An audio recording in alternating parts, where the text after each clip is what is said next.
школы нашей страны перешли на кабинетную систему обучения. Этот кабинет биологии оборудован техническими средствами: кинопроектором, диапроектором, телевизором. Учитель располагает различными аудиовизуальными пособиями. Как их систематизировать и правильно хранить? Основа систематизации — картотека и каталог.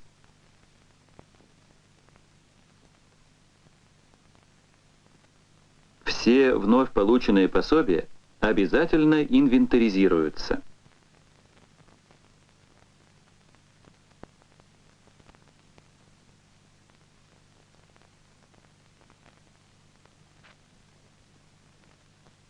Рядом с названием пособия стоит его номер по каталогу.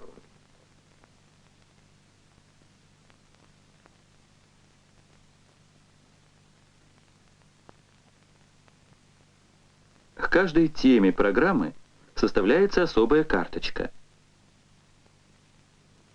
В карточку вносятся все имеющиеся пособия по этой теме в комплексе. Рядом с названием пособия в карточке стоит номер, соответствующий номеру пособия в каталоге. По карточке учитель отбирает те пособия, которые соответствуют задаче на данном уроке. Все аудиовизуальные пособия надо правильно хранить. Кинофрагменты и кинокольцовки хранятся в специальном металлическом шкафу-фильмостате. Он должен стоять вдали от источников тепла. Кинопособия хранятся в металлических коробках в горизонтальном положении.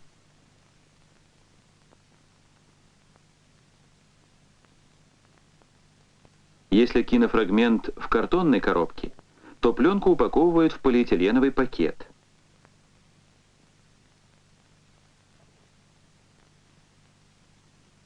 Пленку необходимо периодически увлажнять.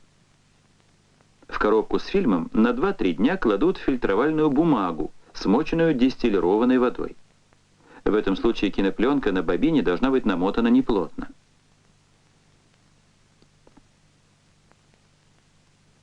Диафильмы можно хранить в ящике с ячейками или повесить на стену полотнище с гнездами. На каждую коробочку ставится номер из каталога кабинета. Пластинки должны быть обязательно упакованы в полиэтиленовые пакеты и установлены вертикально. Наклонное положение недопустимо. Если пластинка запылилась и звучание искажено, ее промывают губкой, смоченной дистиллированной водой. Транспаранты к кодоскопу также должны храниться в полиэтиленовых пакетах и вертикально. Систематизация аудиовизуальных пособий поможет вам быстро и точно отобрать их к уроку, а правильное хранение сделает пособия более долговечными.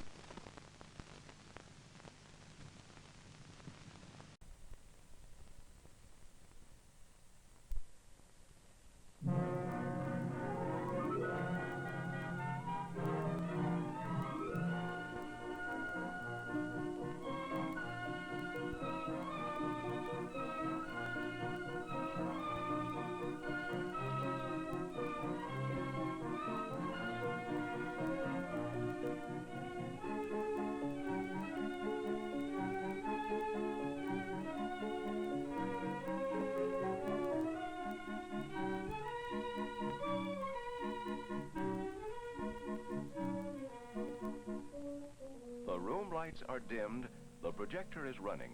The classroom has become a setting for use of a very effective teaching tool, the classroom film. Yet what these young people learn and how well they learn it rests largely with how the film is used. It does work. We've constructed an electric motor from a few simple materials.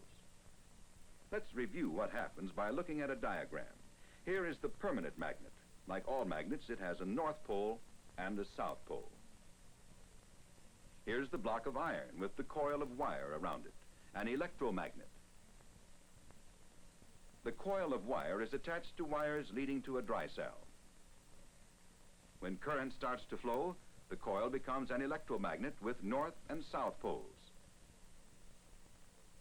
These poles of the electromagnet are attracted by the poles of the permanent magnet, and the block of iron turns.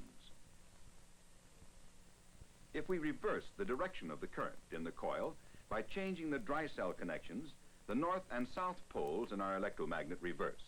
This puts two north poles together and two south poles together. Since like poles repel each other, the electromagnet rotates until opposite poles are attracted to one another. If we add the automatic switch to our diagram, it will look like this. Now, if the wires are connected to the dry cell, the motor will continue to rotate in one direction.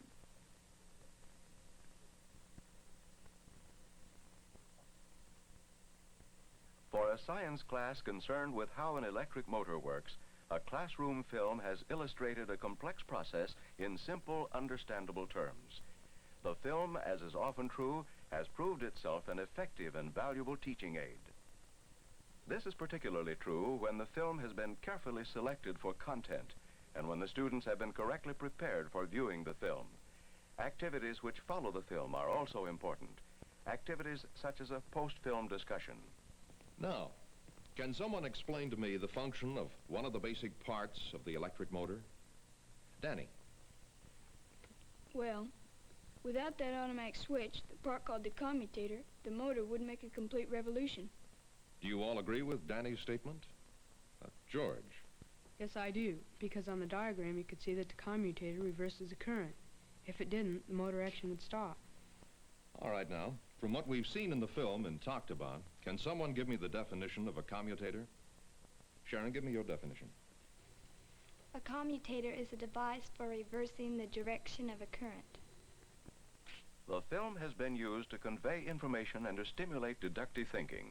This kind of discussion of content is as much a part of using a film as the actual showing of it. For a film, however good it may be, is still only a teaching tool and depends for its greatest effectiveness on how it is used by the teacher. Effective use of a film begins days, perhaps even weeks prior to the showing, when the teacher selects the film. The director of her local instructional materials center can often provide helpful advice about which of several films in the same subject area will best suit the teacher's purpose. Of course, one may have to rely on the resume in a catalog to determine a film's content as well as its running time. The important thing at this point is that selection is not a hit or miss affair, but keyed to a lesson plan and made on the basis of the best information available about a film. The next step you, as the teacher, take in using a film is to become familiar with it yourself. If the film is available to you for only a short time, you may have to limit your own preparation to studying the teacher's guide for the film if it is available. Here you will find usually a more complete description of the film's content than is possible in a catalog or file, along with the questions you may want to ask following the showing of the film.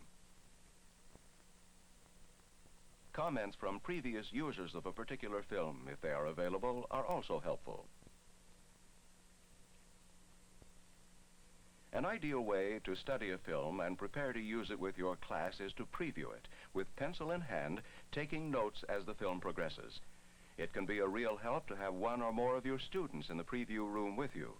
As they watch from a viewpoint which is different from yours, they will detect new or unusual words or situations which may require explanation before the film is shown to the group. They may also reveal interests a teacher may use to motivate the entire class. Well, Billy, was there anything you didn't understand? Well, I don't understand why the farmers and cattlemen had to fight so much. Why couldn't the farmers just settle and plant their crops in the areas where the cattlemen were located? How about you, Mary? Any words you didn't understand? Well, blooded something. Blooded stock, I think it was. Creative teachers have many ways of developing class readiness for seeing a film. Preparation often starts the day before. Unusual words may be defined beforehand. You recall that yesterday we talked about the problems of settling this large area of our country known as the Great Plains. Today we're going to see a film that shows us those problems very clearly. Of course, when the Great Plains were being settled in the 1850s and 1860s, the movie camera had not yet been invented. So in this film, we get the story as we look at famous paintings and drawings made by artists who were there at the time. Now, Kathy, do you recall the problem about the Plains area that we discussed yesterday? Well, there was constant fighting between ranchers and farmers over the use of land, so neither of them could become really prosperous. And we decided that this situation kept many people away who might otherwise have come and helped to settle the Great Plains. Yes, very good summary, Kathy. Now, in this film, we're going to learn about some other problems that faced these people and what they finally did about them. Afterwards, I want you to be able to identify and discuss the problems and to describe how the eventual solution of these problems affected our country's history. All right, let's have the film. It wasn't like the days when cowboys fought Indians. Between cattlemen and farmers, nobody had the what for to make the difference. Both had 6 shooters, and both could use them. Peace depended, it seemed, on finding a cheap and practical fence. Some tried a thorny hedge, the Osage orange for fencing. And it was pig-tight, horse-high, and bull-strong. But it took 4 years and more to grow. Others tried just plain old wire, but cattle shoved right through it. And the search continued. The search for a fence that would combine the low cost of wire with the thorns of a hedge.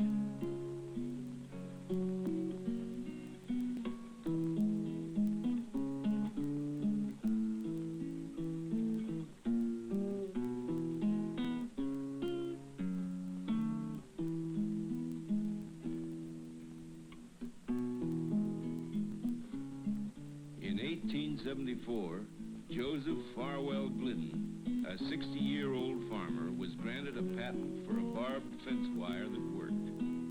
The following year, Jacob Haish received a patent for his improved S-barbed steel fence wire.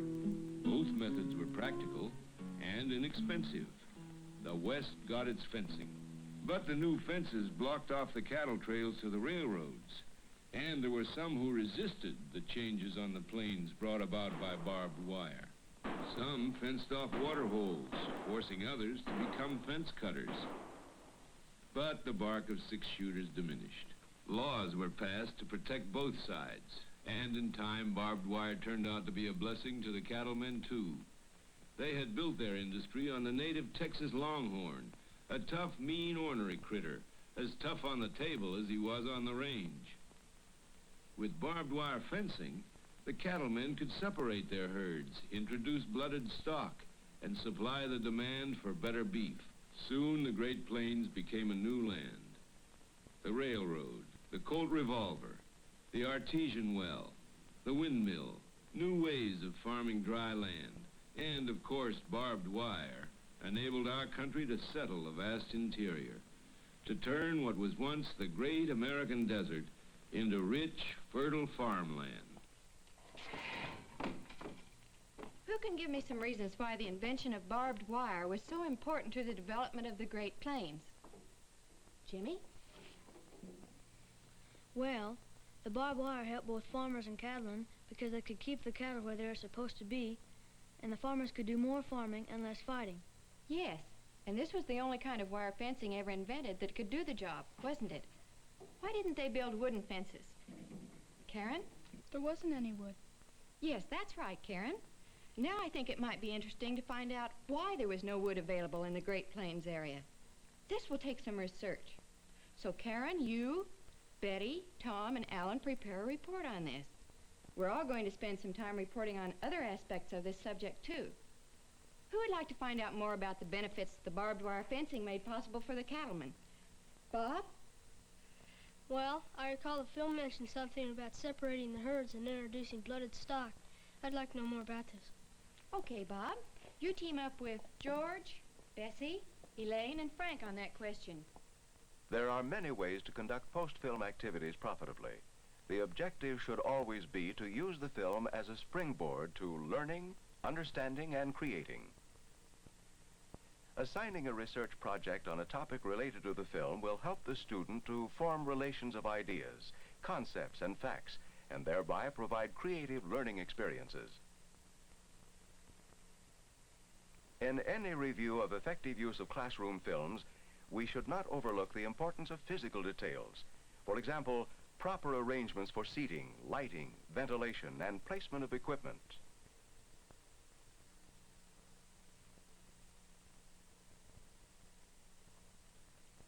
Also, if you plan to run the film yourself, check ahead of time to make sure you are familiar with the projector and its operation, how to thread it, and how to operate the controls. Where these details are handled by a student projectionist, it is still important for you to make sure that these arrangements are made beforehand. All these physical details may contribute or detract from the showing, and hence they are relevant to the creative use you make of a film as a teaching tool. Remember also that since using a film is part of a creative process, the steps you take reflect your own creative ability. The first point at which you put your creativity to work is in the selection of the film, choosing it for your purposes on the basis of your evaluation of it for the effectiveness with your students.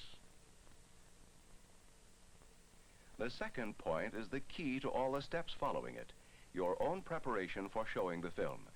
This is the point where you decide whether you will show the film all at one sitting or use only an excerpt which applies to the particular topic being studied. It is the point at which you make final plans for how to use this teaching tool. At the third point, class motivation, you develop readiness for viewing the film. This may be a simple procedure of telling your students the title of the film, why they are seeing it, and some idea of what they are expected to learn from it. Or it may be as elaborate as using other teaching techniques over several periods leading up to the showing. Point 4, the showing of the film, when the creative process is seemingly out of your hands, still reflects your guiding role, particularly if you decide to repeat the showing of the film or to shut off the projector at a certain spot for a predetermined reason. At point 5, the creative teaching aspect comes into full play, for student participation includes all the follow-up activities which round out your film: discussion, testing for content, research work, report writing, problem. Any or all of these post-film activities are your contribution. And it is your contribution which is the single most important factor in using a classroom film.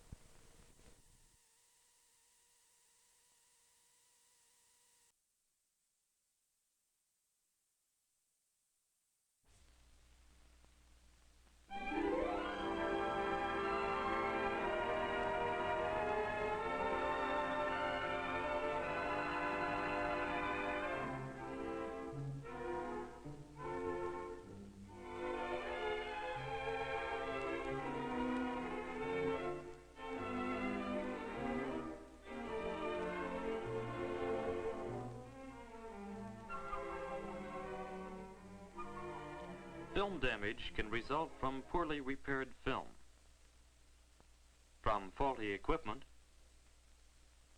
and from careless handling.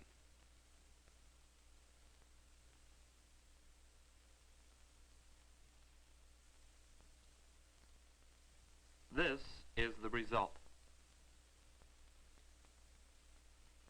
Often the best method for repairing the film is to cut out the damaged section and splice the film back together.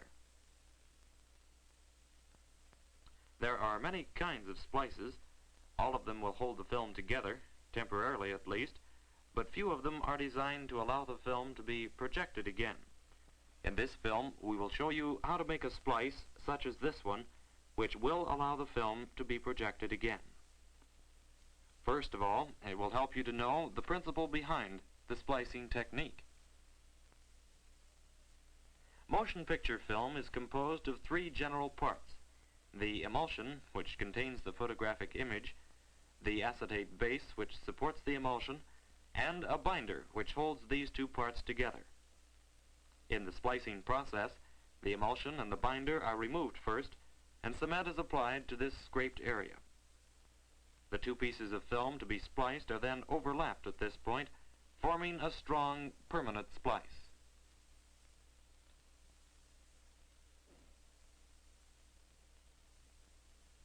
The equipment needed for splicing includes a splicer, a scraper, a piece of felt,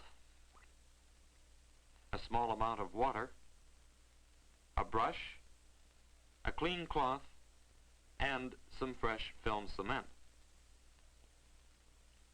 The film must be spliced with the emulsion side of the film facing upwards. The emulsion side can be determined either by inspection or by feeling the film. Close inspection will show that the emulsion side has a dull luster, while the base is much more glossy. Feeling the film, you will find that the base side feels smoother or more slick than does the emulsion side. To splice, position one piece of film, emulsion side up, on the pins of the right side of the splicer. If the perforations are on one side only, notice on which side of the film they appear. Close the top part of the splicer to hold the film down. At least 1/4 inch of film should protrude. Next, cut the film off by bringing the bottom part of the left side of the splicer down into position. Raise the entire right assembly.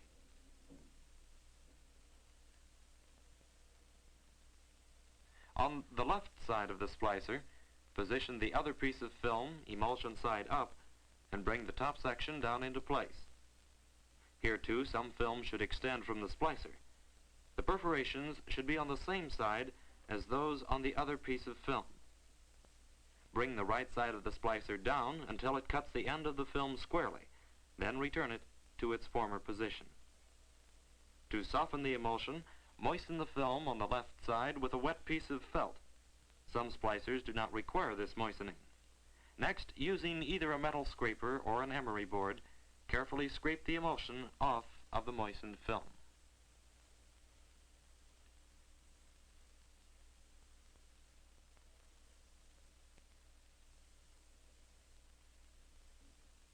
Brush the loose pieces of emulsion from the scraped area. Apply the cement to the film, being careful not to use too much, and immediately bring the right side down into a locked position, overlapping the two pieces of film. After 10 to 15 seconds, the cement should dry. Release the top sections of the splicer and wipe off the excess cement.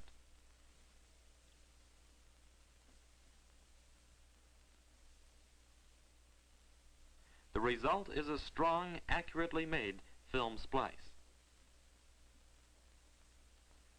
Let's make one more splice to make sure you have the process well in mind. Film in the right side, emulsion up. Cut the film.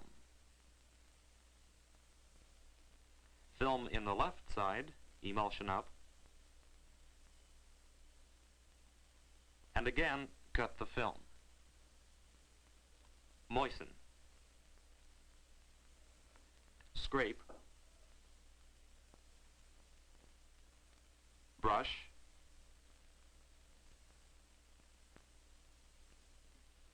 Apply the cement and overlap the film.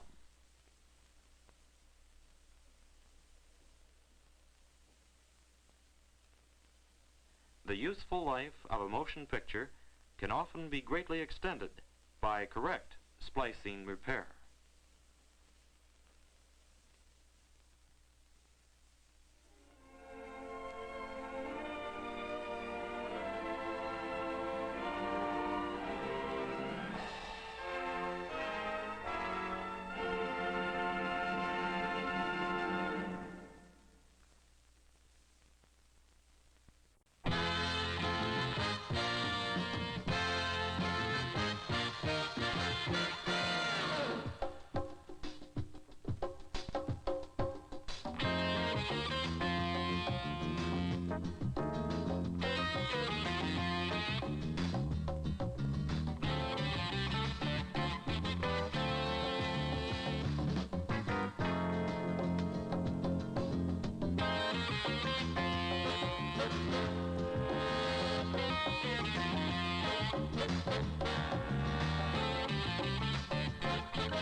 This is the age of electronic push-button controls.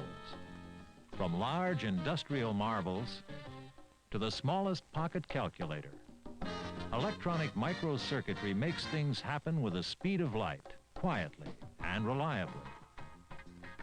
16mm sound projectors are still in the pre-electronic age, like this outdated adding machine. Mechanically complicated, inefficient, difficult to service. For instance, most popular automatic threading projectors leave much to be desired when film jams in their involved threading mechanisms.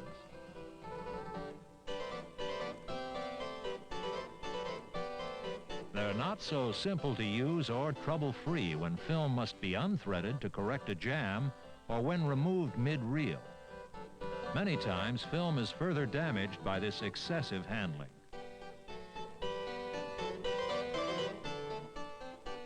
Some projectors still use difficult-to-service and cumbersome designs that haven't been changed in years.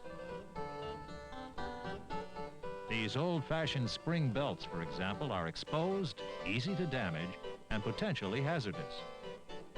Even slot loaders present problems, with your film bearing the brunt of it. The fact is that up to now, all 16mm sound projectors have been just about the same. But now, with today's technology for today's needs, 16mm projection enters the space age with the Viewlex System 16 touch button projector. With totally new electronic control for ease of operation, for consistently reliable performance, for more effective communication, each feature is user-oriented, engineered to satisfy user preferences. Touch button operation, total remote control, all modular design, automatic and manual film threading, crisp, brilliant pictures with lifelike, room-filling sound. Viewlex System 16. Simply touch a button. System 16 is energized. Control console illuminated. Independent cooling system in operation. Touch forward. Each button light brightens when activated. Then the gentle, reliable automatic System 16 takes over. The System 16 offers unparalleled versatility with touch button and slider controls at the projector or at any distance away from it. This compact remote control duplicates the projector console in the palm of your hand. We call it Command Pack. System 16 is the only projector that offers total remote operation from anywhere you choose. Just plug in Command Pack, then power on.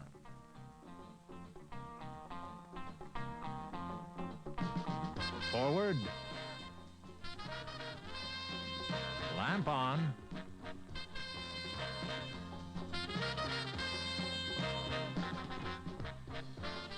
Even stop on frame and reverse. Touch once to change direction, another touch to run. Everything the electronic way, without damage to film or projector. Let's continue. Press forward on the projector console. By simply touching the jog button for stop on frame, motion freezes.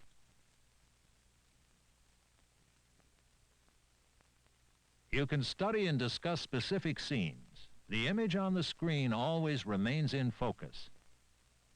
Discuss for as long as you like. Jog for detailed frame-by-frame analysis, in forward or reverse. Just touch and hold for automatic scanning at 1/4 normal projector speed. Fleeting details are magnificently revealed under the scrutiny of jog. And stop on frame. And when you're ready to continue, touch forward again. Even sound volume can be controlled via Command Pack. Many other exclusive features make System 16 the only years ahead 16mm projector. The safe threader has no moving parts, never requires adjustment. Its operation is foolproof. Just release the lock and push it in.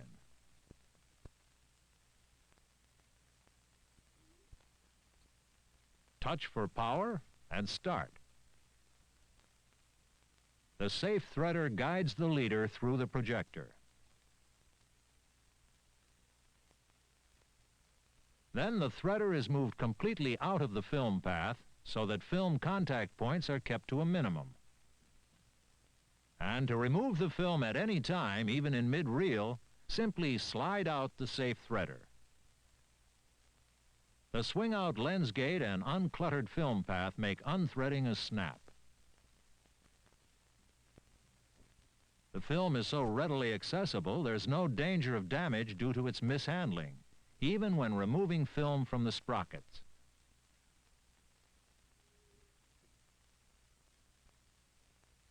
There's less film wear in a clean projector, so easy access makes routine cleaning much simpler. With System 16, it's not necessary to remove parts, as it is with some slot-loading projectors. If you choose to thread manually, it only takes a few moments. An extra long aperture plate and guide rails position the film accurately and conveniently.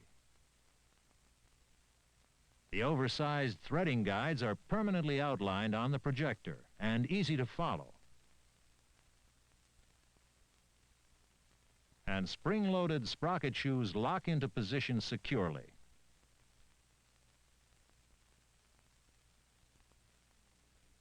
Rack and pinion lens focusing is precise and rapid. And a convenient lens lock assures constant focus.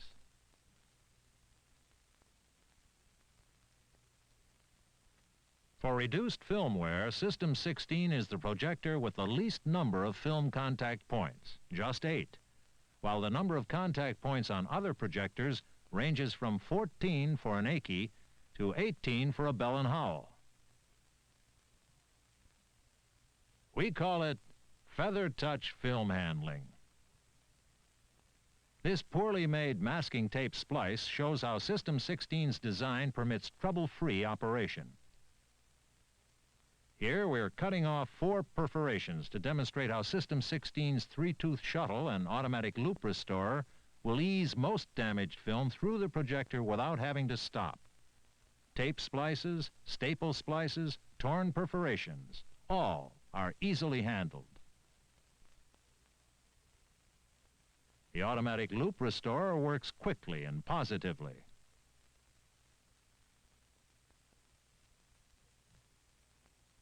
The System 16 rewinds film at high speed without changing reel positions. Flip up the quick rewind lever and press the reverse button.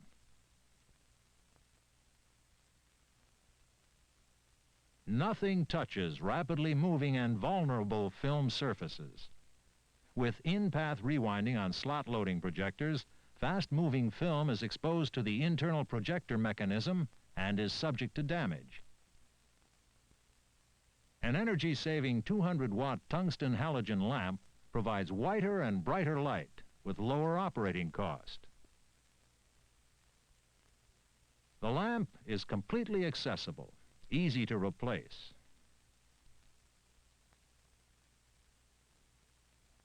By simply pushing a button, up to 4 times the rated lamp life may be obtained. For extra film and projector protection, the cooling system uses a separate motor that operates constantly when the projector is switched on. Viewlex offers numerous important extras. Many unique features make System 16 more useful and convenient. Fingertip sliding tone and volume controls. A separate microphone input. And an independent microphone volume control.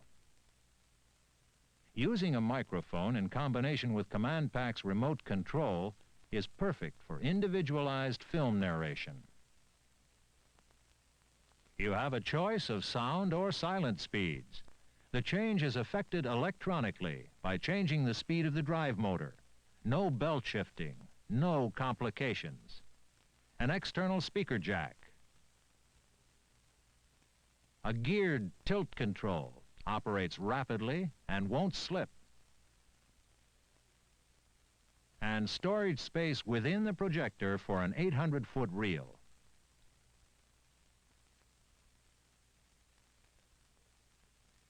There's a System 16 for anywhere in the world.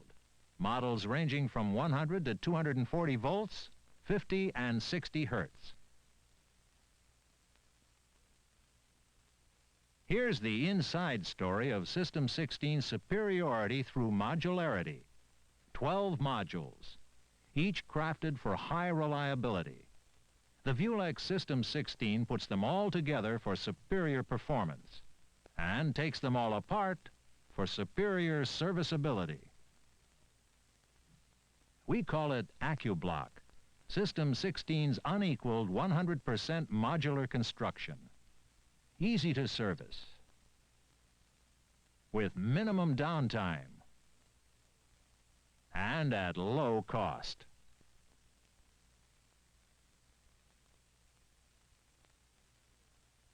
After individual parts are checked carefully for quality and conformity to specifications, they are assembled into a module.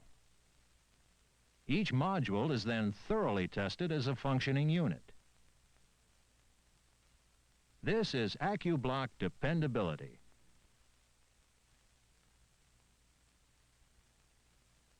For AccuBlock serviceability, all modules are easy to replace. Here, the color-coded wires of the power processor are unplugged after 4 screws are removed.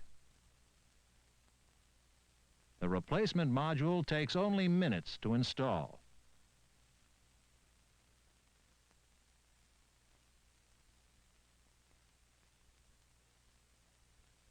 This is the rugged 20-watt amplifier and electronic control module.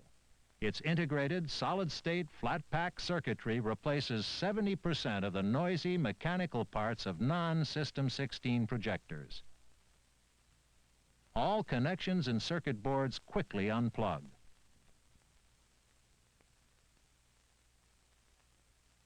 A screwdriver is the only tool required to replace any electronic module.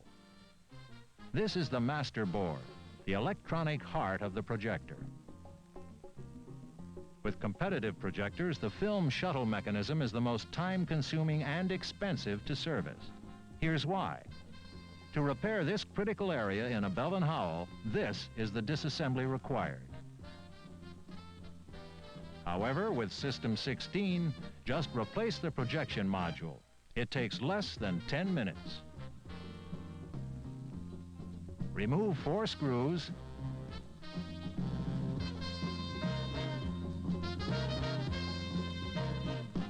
Disengage the motor drive belt and unplug 4 wires. The projection module is then lifted out of the projector. It includes the entire intermittent film drive mechanism.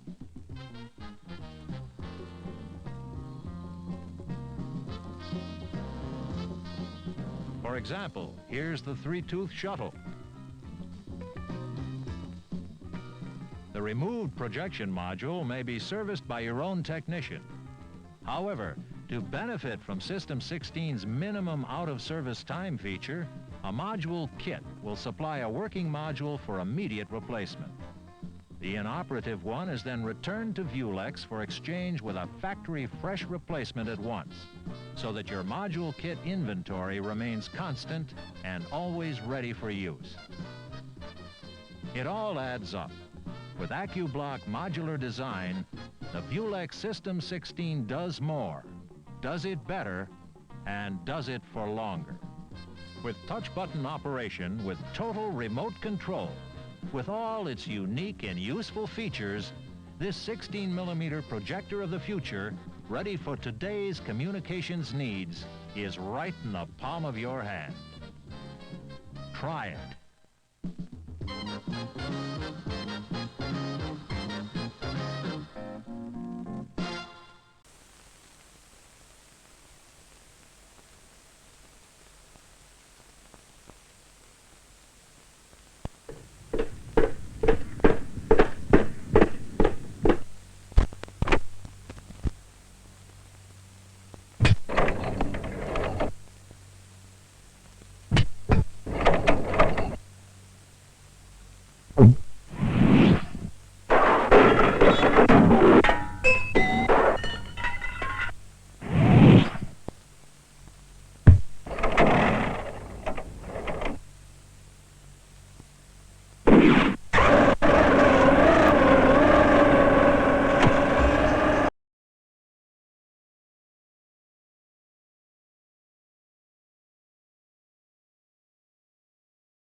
first motion picture, but at St. Matthew's they like to leave things for a bit to see if they'll catch on.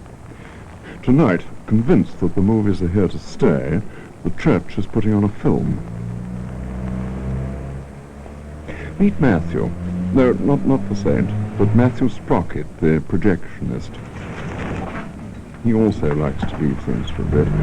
So much so, in fact, that tonight he's late already. Between them, he and St. Matthew's have much to learn.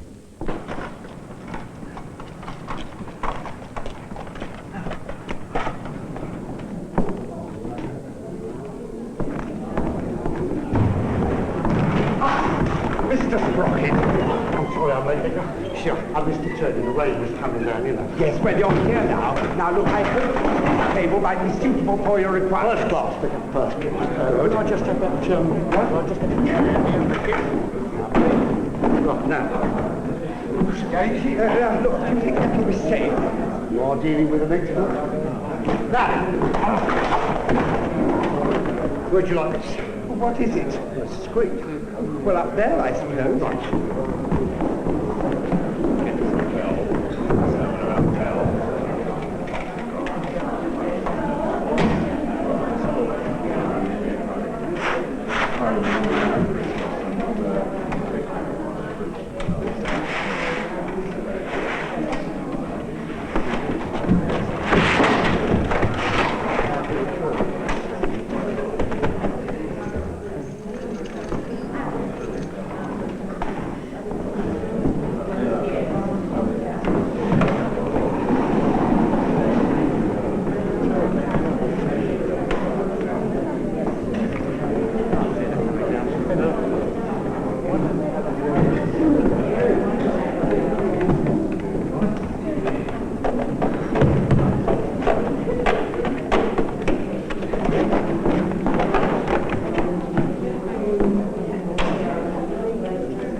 Well, I think we are now more or less ready, so perhaps if you could take your seats, please. There are some empty ones down front here.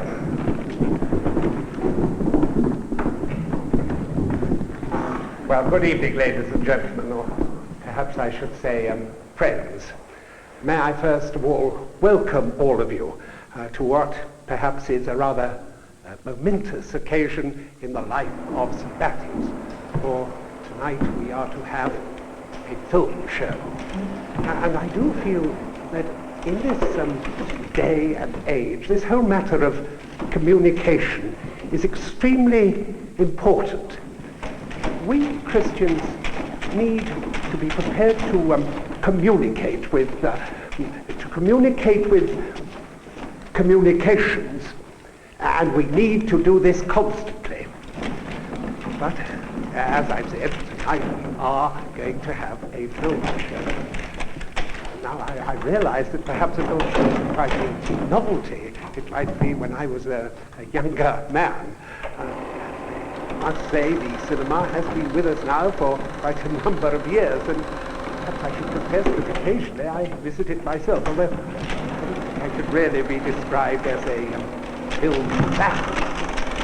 But nowadays it isn't only in the cinema. It is in our own homes that we have not only radio, but moving pictures as well in the shape of television.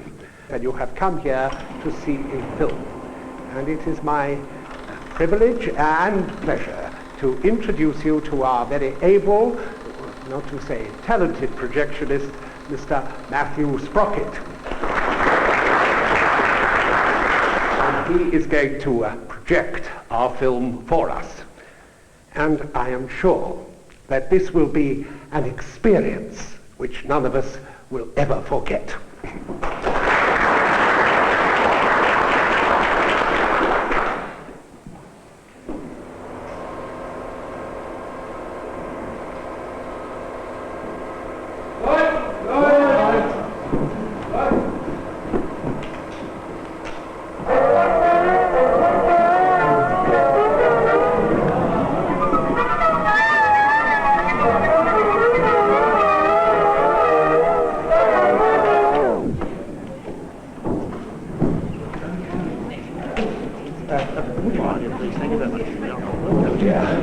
dear. That's very kind, thank you. Lovely.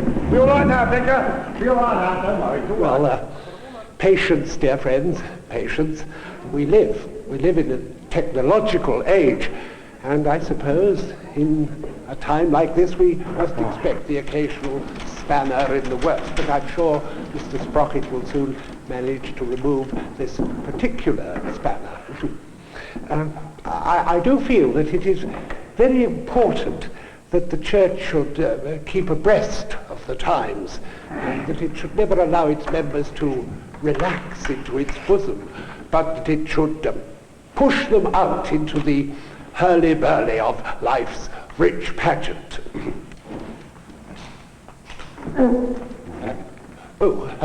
Sorry. Well, the point is that we are all in the dark, and we are all seeking the light.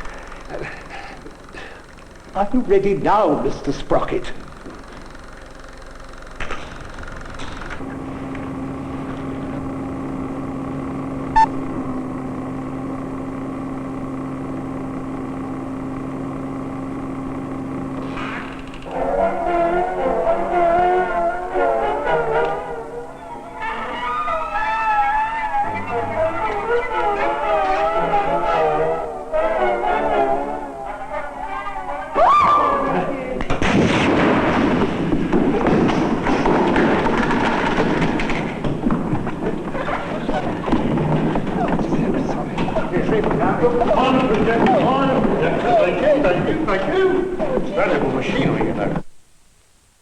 Well, the vicar did say they were in for an experience they'd never forget.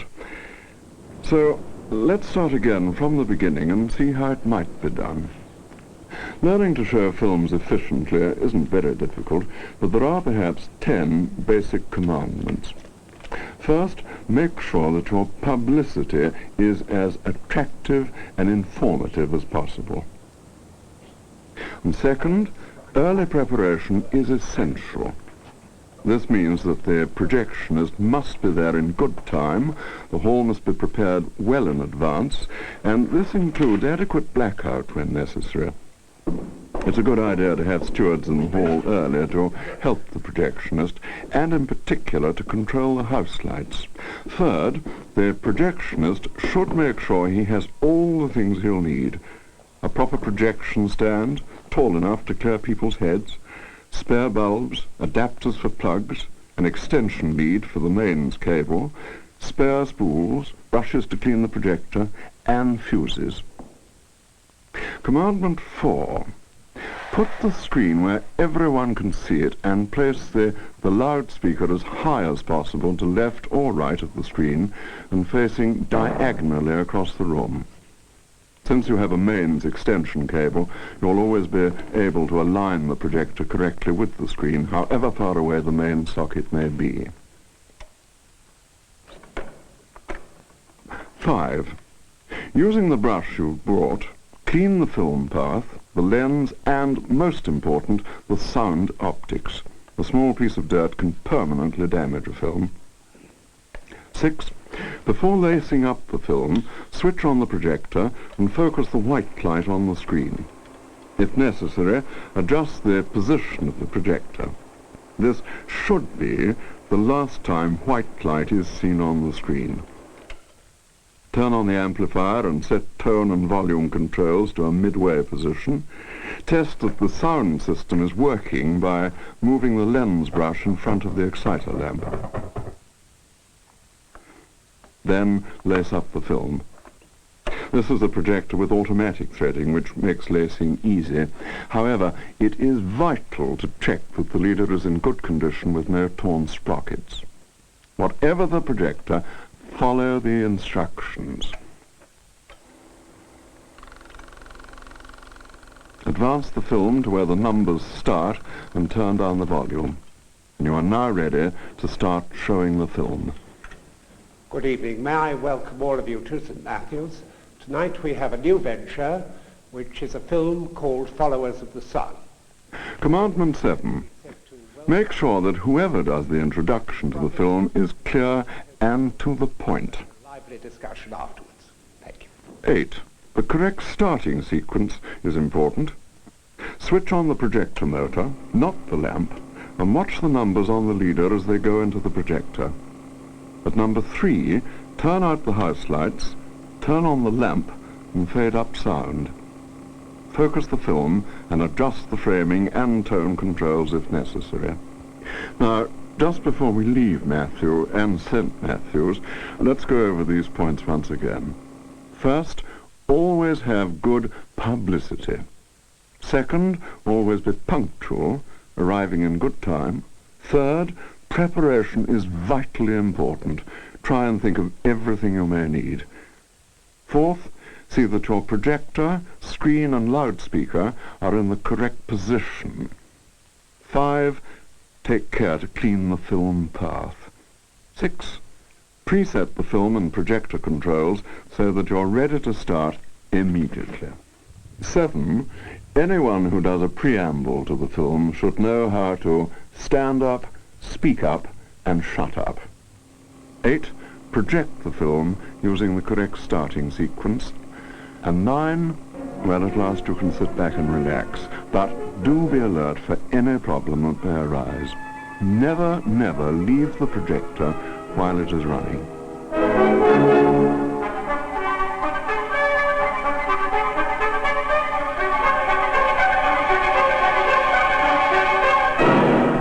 Oh yes, one thing more too. Do make sure, won't you, that it's the right film, with the right title, and for the right audience.